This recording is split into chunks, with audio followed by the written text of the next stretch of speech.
3 men vanished from a lighthouse, and the last thing they wrote down was about the weather. Not about danger, not about fear, just the weather.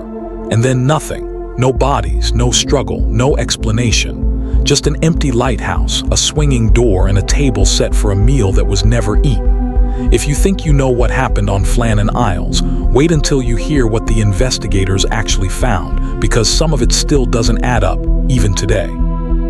It was December in 1900, on a cluster of islands so remote that most maps barely gave them a name. The Flannan Isles sit far off the northwest coast of Scotland, out in the cold, gray stretch of the Atlantic Ocean, where the wind doesn't just blow, it screams. The locals had another name for these islands. They called them the Seven Hunters, and for centuries before any lighthouse stood there, fishermen and shepherds who visited the islands followed strange, almost sacred rituals. They would not speak loudly. They would not whistle. They believed the islands were watched by something older than memory. Some said it was the presence of ancient monks who had lived there in isolation hundreds of years before. Others simply said the islands were haunted and left it at that. But by the end of the 19th century, superstition had to make room for progress. The seas around the Flannan Isles were treacherous for passing ships, and shipwrecks had claimed too many lives.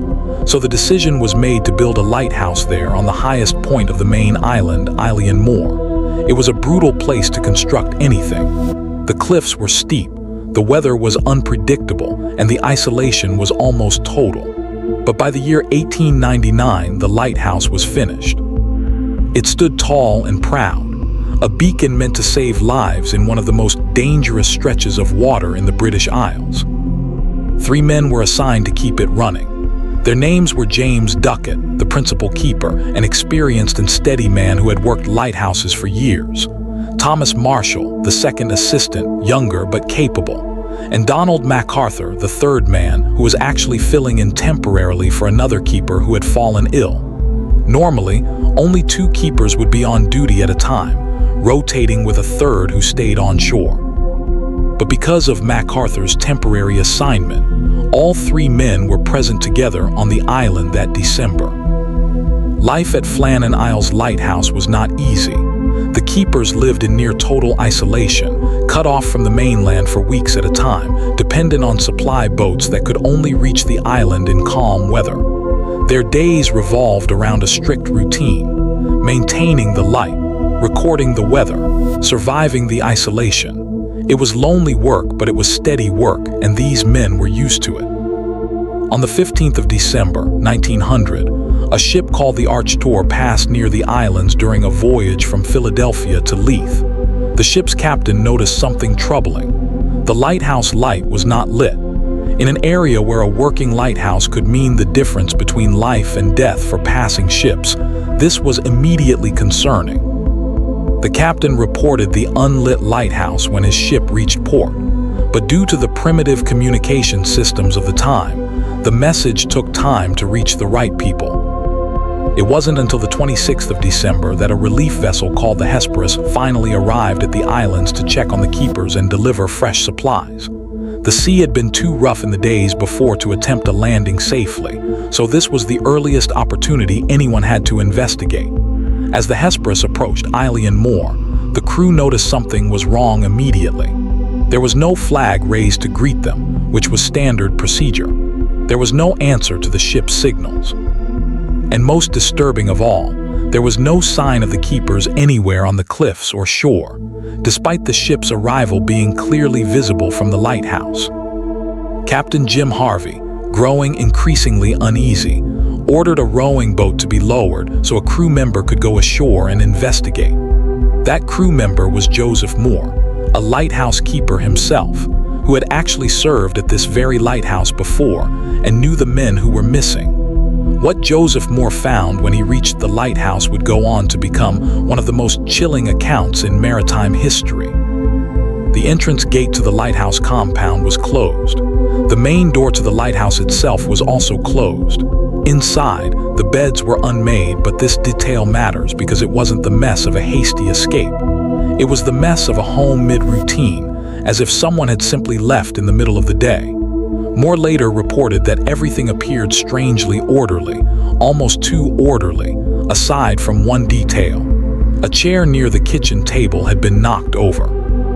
He called out the names of the three keepers: Ducat, Marshall, McArthur. Silence answered him, no footsteps, no voices, nothing but the wind and the waves crashing far below. Mòr searched the tower, room by room, growing more frightened with each empty space he checked. There was no sign of the men, not in the living quarters, not in the lamp room, not anywhere in the small structure. He rushed back down to the landing area and signaled to the ship that something was terribly wrong. More crew members came ashore to help with a full search of the island, but the results were the same everywhere they looked. The three keepers of Flannan Isles Lighthouse had vanished without a single trace. What made this disappearance even stranger wasn't just that the men were gone. It was the specific details left behind, details that painted a picture investigators would spend years trying to piece together. Inside the lighthouse, the keeper's logbook told a story that seemed, at first, completely normal. Entries described relatively standard lighthouse duties, checking the light, noting the weather, right up until a certain point. One entry mentioned rough seas and high winds, which was unremarkable for December in that part of the world. But then, strangely, later entries described the storm easing, calm, returning. And then the entries simply stopped.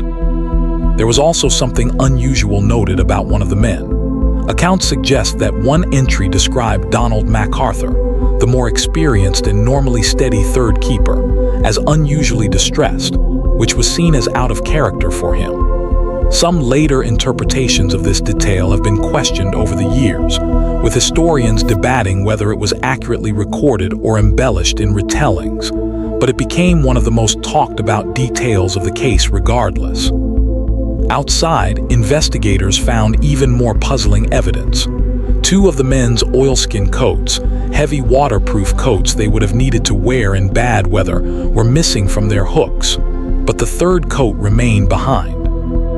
This detail alone launched 100 theories, because it suggested that at least two of the men had gone outside deliberately, in what they expected to be bad weather, while the third may have left in a hurry, or perhaps never left the tower at all, at least not by his own choice. Even more disturbing was the state of the West Landing, one of the two boat landing areas on the island used for supply deliveries. This landing showed signs of significant storm damage. Equipment normally secured on the island had been damaged or displaced, iron railings had been bent, and a box used to store supplies had reportedly been thrown a significant distance from where it was normally kept, its weight suggesting it would have required immense force, the kind only powerful waves could generate. This detail became crucial to the official investigation, because it suggested that a massive, violent wave, or a series of them, had struck the island with tremendous force at some point. If the men had been near that landing area when such a wave hit, checking equipment or securing the area during or after a storm, they could have been swept into the sea in an instant, with no chance to cry out, no chance to be seen, no chance for anyone to save them. The lead investigator into the case, a man named Robert Muirhead, who was a superintendent for the Northern Lighthouse Board, arrived shortly after the disappearance was confirmed and conducted a thorough investigation of the site. His report, based on physical evidence, weather patterns, and the state of the island, became the official explanation accepted for decades. Muirhead's conclusion was that the men had likely been observing the sea from the West Landing during a severe storm, and were struck by an enormous rogue wave that swept all three of them into the ocean before they had any chance to escape. This explanation made a certain kind of sense. The Flannan Isles were known to experience extraordinarily powerful storms, with waves capable of reaching heights that could overwhelm men standing even on relatively high ground near the shore. If Ducat and Marshall had gone out in their oilskin coats to check on equipment or secure the landing during worsening weather, while McArthur, coatless, either went out after them in a panic or was swept away trying to help, it would explain the missing coats, the overturned chair suggesting a hurried exit, and the complete absence of any bodies, since a rogue wave in that violent sea could easily carry a person far from shore before any recovery was possible. But here is where the story gets complicated, and here is where theories outside the official explanation begin to take hold. Because while the rogue wave theory accounts for a lot of the physical evidence, it doesn't fully explain everything that was reported. For one, whether records from the surrounding days have been debated over the years, with some researchers arguing that conditions weren't severe enough on the specific day. The men are believed to have vanished to produce a wave capable of sweeping 3 grown men off the landing simultaneously, though this remains disputed, since isolated storm surges can be unpredictable and localized. There's also the strange detail of the 3rd coat left behind, and what it might mean about MacArthur's final movements. If he indeed went outside without his coat in what should have been freezing conditions, some have questioned why an experienced keeper would do so unless something urgent or frightening compelled him to leave in a hurry. Because of these unanswered questions, alternative theories began to circulate almost immediately, some grounded in logic, others leaning heavily into folklore and speculation. One popular theory suggests that a foreign ship or even a hostile vessel may have been involved somehow, though there has never been any solid evidence to support the idea of human intervention, sabotage, or attack. This theory tends to be dismissed by serious historians, largely because there would be little logical motive, and no physical evidence of a struggle, robbery, or violence was found anywhere at the lighthouse. Another theory suggests that one of the keepers may have suffered some kind of mental breakdown, possibly triggered by the extreme isolation, and harmed the others before disappearing himself. But again, this theory doesn't hold up well against the physical evidence, since there were no signs of blood, struggle, or any violence inside the lighthouse structure. The rooms were largely undisturbed apart from that one overturned chair. Then there are the theories that lean into the supernatural, stories that circulated among sailors and locals for years afterward, drawing on the old folklore surrounding the Flannan Isles as a place watched over by ancient spirits, or cursed by the isolation of the monks who once lived there in solitary devotion centuries earlier. These theories, while dramatic and compelling as stories, have no factual basis, and most historians view them as an understandable human response to an event that felt too strange, too clean, and too complete to be explained by ordinary misfortune. Here's what almost nobody talks about, though.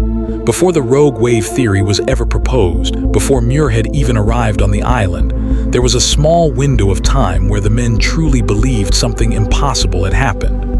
A lighthouse, fully staffed, fully stocked, showing no sign of struggle, simply stopped functioning, as if the men had stepped out for a moment and never come back. That image alone, 3 trained professionals disappearing mid-task, is part of why this case still gets discussed in maritime academies, and true crime circles more than 100 years later. What makes the Flannan Isles case endure more than a century later isn't really about ghosts or sea monsters. It's about the unbearable ordinariness of the evidence, contrasted against the impossibility of the outcome. 3 trained, careful men, familiar with the dangers of their environment, seem to have simply stepped outside to do their jobs and never came back. No witnesses, no bodies, no definitive proof of what specifically triggered their final moments. Just an empty lighthouse, a dropped chair, 2 missing coats, and a damaged landing that whispers of a wave violent enough to erase 3 lives without leaving so much as a single trace behind. Robert Muirhead's official report remains the most credible and widely accepted explanation to this day. A sudden, powerful wave struck the island during a period of severe weather, catching the men off guard near the exposed West Landing and sweeping them into the sea before they could react or call for help. It is not a mysterious answer. It is not a satisfying one either, but it fits the physical evidence more consistently than any competing theory ever has. And yet, The case remains open in the public imagination precisely because certainty was never fully achieved. No bodies were ever recovered. No witnesses ever came forward. No definitive timeline of exactly what happened in those final hours was ever established beyond doubt. All that remains is a logbook with entries that simply stop, a chair on its side, 2 coats missing from their hooks, and a lighthouse that, for one brief moment in December of 1900, simply forgot to keep 3 men safe from the sea it was built to warn others about. The lighthouse itself continued operating for decades afterward, eventually becoming automated in 1971, meaning no keepers were ever required to live there again. A quiet, almost poetic end to a place where the last men who lived there vanished without explanation. Visitors and researchers who have traveled to the remote island since have described an overwhelming, heavy silence there, a stillness that feels different from ordinary isolation, though this, of course, is subjective and easily explained by the simple fact that the island is remote, windswept, and largely untouched by modern life. What we're left with in the end is not a solved mystery, but a well-documented tragedy with an incomplete final chapter. The most likely explanation is also the simplest one. Nature, in one of its most violent and indifferent moments, took 3 lives without warning, without mercy, and without leaving behind enough evidence to ever be fully certain of the details. The Flannan Isles mystery endures not because the truth is unknowable, but because the truth we do have is almost, but not quite enough. And maybe that's the most unsettling part of this story. Not a curse, not a monster, not a supernatural force lurking on a forgotten island. Just the ocean doing what oceans have always done, reminding us how small we really are against it, and how easily even the most careful, most experienced people can disappear into it, leaving behind nothing but questions that time will never fully answer.